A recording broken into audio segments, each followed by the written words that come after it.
और कवयित्री सरोजिनी नायडू के बारे में।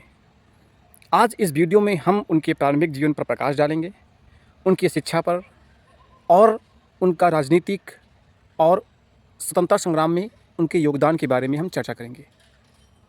तो भारतीय स्वतंत्रता संग्राम की एक प्रमुख नेत्री सरोजिनी नायडू, जो कि प्रख्यात कवयित्री और प्रेरणादायक महिला थी। उन्हें भारतीय राष्ट्रीय आंदोलन में उनके महत्वपूर्ण योगदान व काव्य प्रतिभा के लिए भारत कोकिला के नाम से जाना जाता है। अगर बात करें जन्म के बारे में, तो सरोजिनी नायडू जी का जन्म 13 फरवरी सन 1879 को हैदराबाद, जो कि आंध्र प्रदेश में है, हुआ था।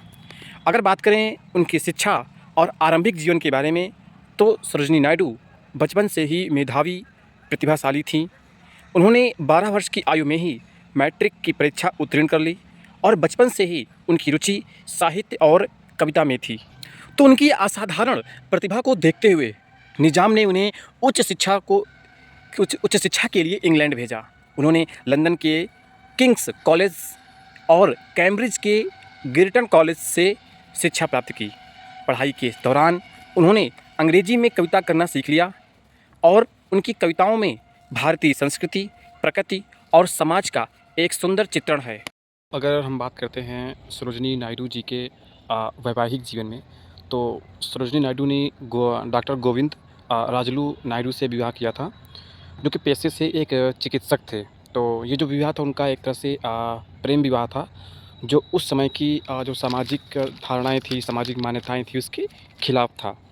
तो उनके जो 4 बच्चे हुए थे, जिनमें से उनकी जो बेटी एक थी पद्मजा नायडू, जो वो भी क्या थी कि भारतीय स्वतंत्रता संग्राम में भी उनका एक महत्वपूर्ण योगदान रहा है।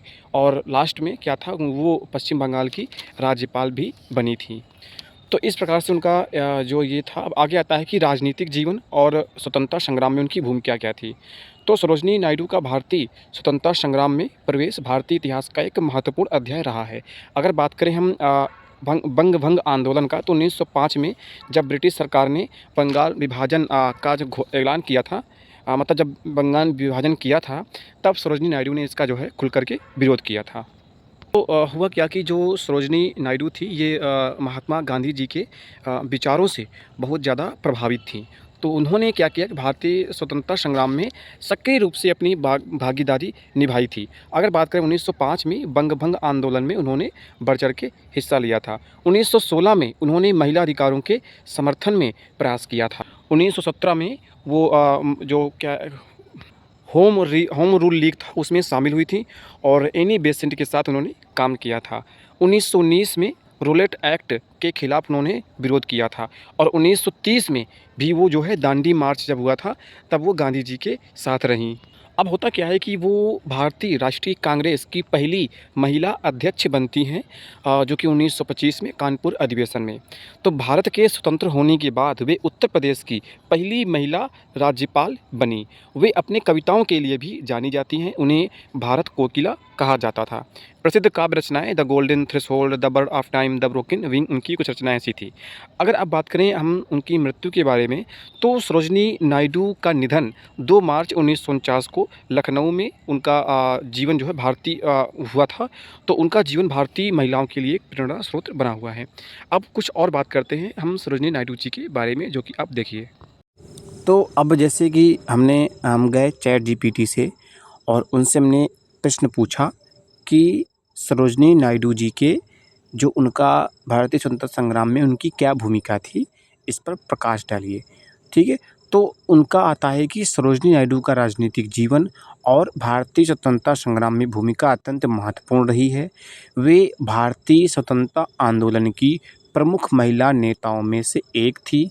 महात्मा गांधी के विचारों से प्रभावित होकर उन्होंने अंग्रेज़ों के खिलाफ स्वतंत्रता संग्राम में सक्रिय भूमिका निभाई। उनके राजनीतिक जीवन और स्वतंत्रता संग्राम में योगदान को निम्नलिखित बिंदुओं के माध्यम से समझा जा सकता है। ठीक है, तो जो अगला जो पहला बिंदु आता है, वो पहला बिंदु है कि प्रारंभिक राजनीतिक जीवन उनका क्या था। तो आइए देखते हैं उनका प्रारंभिक राजनीतिक जीवन उनका क्या था। तो यहाँ पे आता है कि सरोजिनी नायडू ने 1905 के बंगाल विभाजन के समय स्वदेशी आंदोलन में हिस्सा लिया और उन्होंने भारतीय राष्ट्रीय कांग्रेस आईएनसी में शामिल होकर ब्रिटिश शासन के खिलाफ आवाज़ उठाई। 1915 से 1918 के दौरान उन्होंने पूरे भारत का दौरा किया और महिलाओं को स्वतंत्रता संग्राम में भाग लेने के लिए प्रेरित भी किया। अब देखो उस समय कितना मुश्किल रहा होगा ये करने के लिए, लेकिन उन्होंने किया। अब आता है कि home rule movement 1916। Sarojini Naidu ने एनी बेसेंट और बाल गंगाधर तिलक के साथ मिलकर होम रूल आंदोलन में हिस्सा लिया और उन्होंने इस आंदोलन के माध्यम से भारत में स्वशासन की मांग को मजबूत भी किया। अब अगला पॉइंट आता है तीसरा कि कांग्रेस की पहली महिला अध्यक्ष वो बनती हैं 1925 में।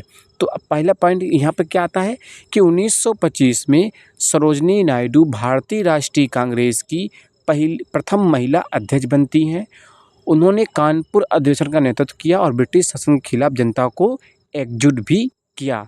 अब अगला आता है कि सविनय अवज्ञा आंदोलन 1930। महात्मा गांधी द्वारा शुरू किए गए सविनय अवज्ञा आंदोलन में उन्होंने महत्वपूर्ण भूमिका निभाई। दांडी मार्च जो कि 1930 में हुआ था, गांधी जी के साथ नमक कानून तोड़ने के बाद उन्हें गिरफ्तार भी किया गया, अर्थात उनको गिरफ्तार किया जाता है। अगला आता है गोलमेज सम्मेलन 1931। सरोजनी नायडू को द्वितीय गोलमेज सम्मेलन 1931 में भारत का प्रतिनिधित्व करने के लिए लंदन भी भेजा गया। उन्होंने भारत की स्वतंत्रता और महिलाओं के अधिकारों की वकालत की। अब अगला आता है भारत छोड़ो आंदोलन 1942। 1942 में जब महात्मा गांधी ने भारत छोड़ो आंदोलन की घोषणा की, तब सरोजनी नायडू ने उसमें भी बढ़ चढ़कर हिस्सा लिया। उन्हें गिरफ्तार कर लिया गया और जेल में डाल दिया गया। अब अगला आता है स्वतंत्रता के बाद की भूमिका। भारत की स्वतंत्रता के बाद सरोजनी नायडू को उत्तर प्रदेश की प्रथम महिला राज्यपाल के रूप में नियुक्त किया गया। उन्होंने महिला अधिकारों और सामाजिक सुधार के लिए कार्य किया। तो ये इनका कुछ जीवन रहा है।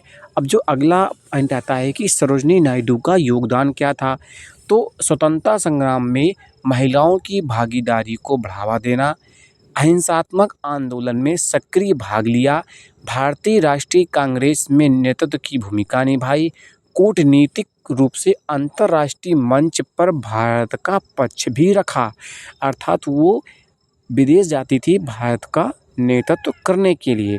अगला आता है कि सरोजनी नायडू ने भारतीय स्वतंत्रता संग्राम में न केवल एक नेता के रूप में बल्कि एक प्रेरणा स्रोत के रूप में अपनी पहचान बनाई। उनका राजनीतिक जीवन देश की महिलाओं और स्वतंत्रता सेनानियों के लिए आज भी प्रेरणा का स्रोत बना हुआ है। तो इस प्रकार से हमने इस वीडियो में अच्छे विस्तार से चर्चा की है सरोजनी नायडू जी के बारे में।